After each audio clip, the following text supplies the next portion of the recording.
Selamat pagi, jumpa lagi dalam pembelajaran PJOK. Kali ini materi Bapak akan lanjutkan secara spesifik atau lebih mendalam lagi mengenai teknik dasar renang gaya bebas yang Bapak akan tampilkan melalui beberapa video. Yang besar harapannya nanti anak-anak lebih cepat untuk mencermati bagaimana itu teknik dari renang gaya bebas. Oke, kita mulai dari yang pertama, itu adalah pengenalan air. Tapi sebelum mengarah ke teknik pengenalan air, kita terlebih dahulu melakukan pemanasan, tentunya dari kepala, tangan, hingga kaki. Silakan pemanasan agar tidak adanya cedera dalam latihan atau kram di dalam air nantinya. Setelah pemanasan selesai, barulah kita menuju ke teknik pengenalan air dari membasuh kaki, setelah itu memasuki kolam secara perlahan, basuh tangan, badan hingga kepala. Ini tujuannya untuk menyesuaikan kondisi suhu tubuh dengan kondisi air dalam kolam.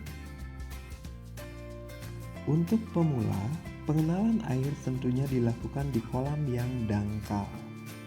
Di sini silakan coba untuk tenang dan berani mencoba memasukkan seluruh tubuh ke dalam air, walaupun dicoba dengan menahan napas terlebih dahulu.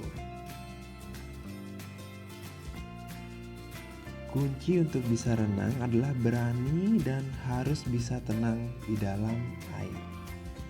Perlahan sambil bergembira, silakan beranikan diri untuk memasukkan seluruh tubuh ke dalam air.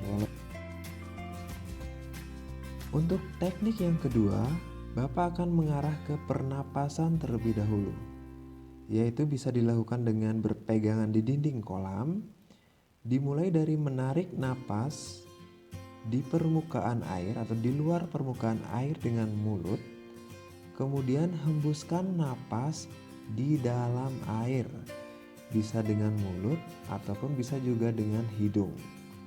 Lakukan gerakan itu seterusnya berulang kali, 10 kali pergerakan berulang-ulang agar terbiasa dan tenang dalam melakukannya. Gerakannya seperti ini: menarik napas di atas permukaan air, setelah itu hembuskan melalui hidung atau mulut di dalam air. Lakukan itu berulang-ulang agar tenang dan nyaman. Di dalam teknik pernapasan ini, Bapak juga sisipkan dengan teknik meluncur, yaitu nantinya dengan berdiri, setelah itu memasukkan seluruh tubuh ke dalam air dan menolakkan kaki pada dinding kolam hingga bisa meluncur ke depan dan memposisikan tubuh sejajar dengan permukaan air seperti ini.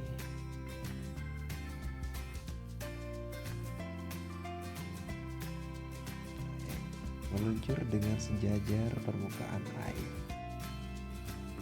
Teknik yang ketiga adalah gerakan kaki.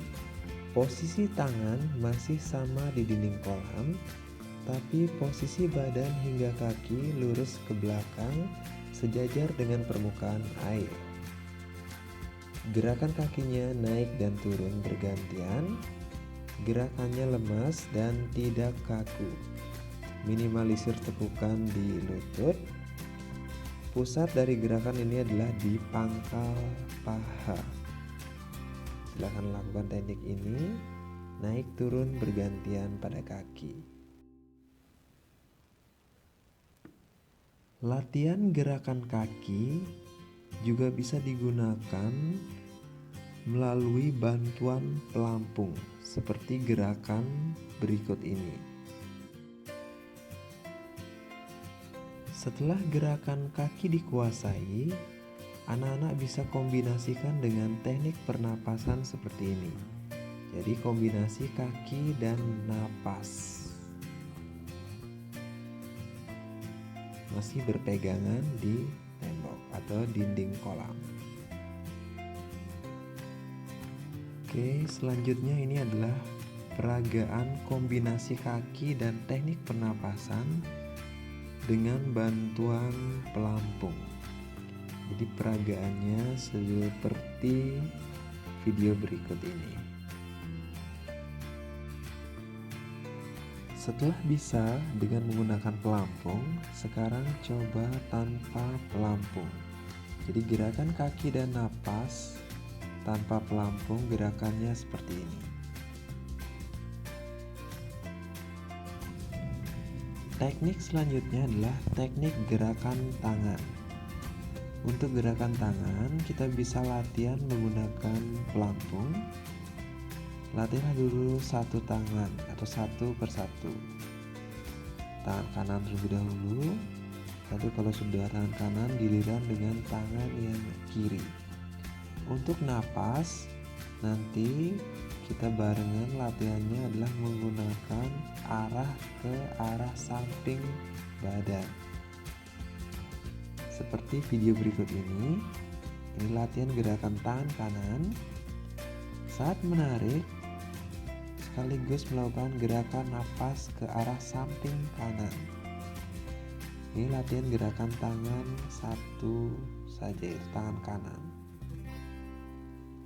Sekali lagi, untuk gerakan tangan ada 3 fase, yaitu gerakan fase tarikan, dorongan, dan fase istirahat.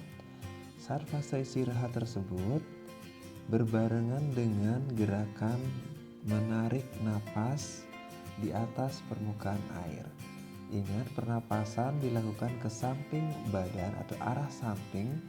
Kalau menggunakan arah kanan, berarti kanan terus. Sedangkan kalau kiri, kiri saja. Jadi tidak boleh menggunakan arah kedua-duanya atau kanan, kiri. Efisiensi gerakan satu arah saja untuk pernapasan. Jadi kalau kanan, kanan saja. Sedangkan kalau kiri, kiri saja. Oke, lanjut untuk yang terakhir adalah teknik kombinasi ke seluruh gerakan. Jadi dari gerakan meluncur, setelah itu gerakan kaki, gerakan tangan, dan pernapasan. Untuk napasan dalam contoh peragaan itu selalu mengambil ke arah kanan saja. Oke, itulah tadi tahapan-tahapan teknik renang gaya bebas. Bagi pemula, 1-2 kali latihan pastinya tidak akan cukup maksimal untuk langsung bisa. Tapi lakukanlah perlahan, bertahap, dan berulang kali. Tetap ingat pakai kacamata renang untuk keamanan dan pelampung untuk membantu di setiap sesi latihannya. Sebagai penutup, Bapak juga akan tampilkan sekilas mengenai teknik renang lanjutannya, yaitu gaya dada. Gerakannya seperti berikut, yaitu menyerupai katak. Gerakan tangan dan kaki. Untuk pengambilan napasnya itu lurus ke depan. Jadi gerakannya seperti ini. Oke, sekian materi hari ini. Terima kasih.